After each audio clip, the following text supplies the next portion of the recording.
রাত বাড়ে, বদলে যায় ঢাকার চেহারা। কমলাপুর স্টেশনের ক্লান্ত প্ল্যাটফর্ম, শেরশাতের চায়ের দোকান, গুলশানের আলো ঝলমলে আড্ডা।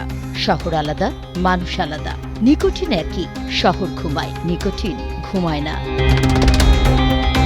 কেউ ক্লান্তি ভুলতে ধরাচ্ছেন সিগারেট, কেউ অভ্যাসে, কেউ আসক্তিতে, আর কেউ বা নতুন করে জড়িয়ে। পুরনো প্রজন্মের হাতে সিগারেট, নতুন প্রজন্মের হাতে ভেপ। ধোয়ার ধরন বদলেছে, বদলায়নি শুধু নির্ভরতা। বিশেষজ্ঞরা বলছেন নিকোটিন শুধু অভ্যাস না, বরং এক ধরনের আসক্তি, তৈরি করে নির্ভরতা। ওই কথায় কথা প্রথম দিন না, দ্বিতীয় দিন না, এইভাবে আস্তে আস্তে টানতে টানতে নিজের লাইফস্টাইলের সাথে জড়ায় গেল। যখন ধোয়াটা বের হয় মনে হয় মনটা হালকা হয়ে যায়। ছাড়া যাবে না, এটা অ্যাকচুয়ালি সব ছাড়তে পারবো, কিন্তু সিগারেটটা অ্যাকচুয়ালি ছাড়া পসিবল না। হাত বাড়ালেই নিকোটিন মেলে এই শহরে। ফুটপাতে, সিগনালে, স্টেশনের পাশের চিত্র প্রায়ই এক। কেউ কিনছে, কেউ ধরাচ্ছে, আর কেউ বিক্রি করেই চালাচ্ছে জীবন।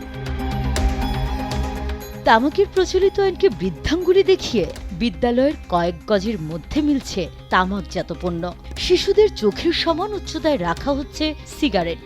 সহজ প্রাপ্তি আর দৃশ্যমানতা প্রজন্মকে এগিয়ে দিচ্ছে এক অন্ধকার রুগ্ন ভবিষ্যতের দিকে।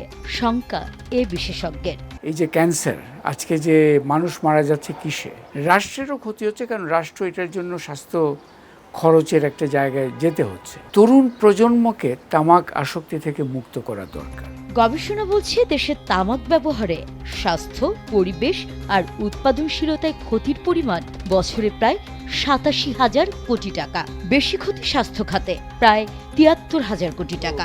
স্বল্প দামের সিগারেট বা উঁচু দামের সিগারেট, এগুলোর বিন্যাস কোনগুলোতে আসলে করের বদৌলতে কোনগুলো ইনফর্মাল পার্টটা আরও বেড়ে যাচ্ছে, অ্যাকচুয়ালি এগুলোর উপর সুনির্দিষ্ট গবেষণা দরকার। বরং শহরের কানাগলিতে অবাধে বিকিকিনি চলে শুল্কমুক্ত নানা রকমের বিদেশি সিগারেট।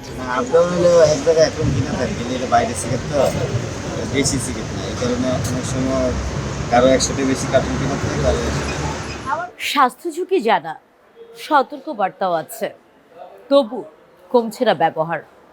আর তার মূল্য দিচ্ছে ব্যক্তি, পরিবার এবং সমাজ।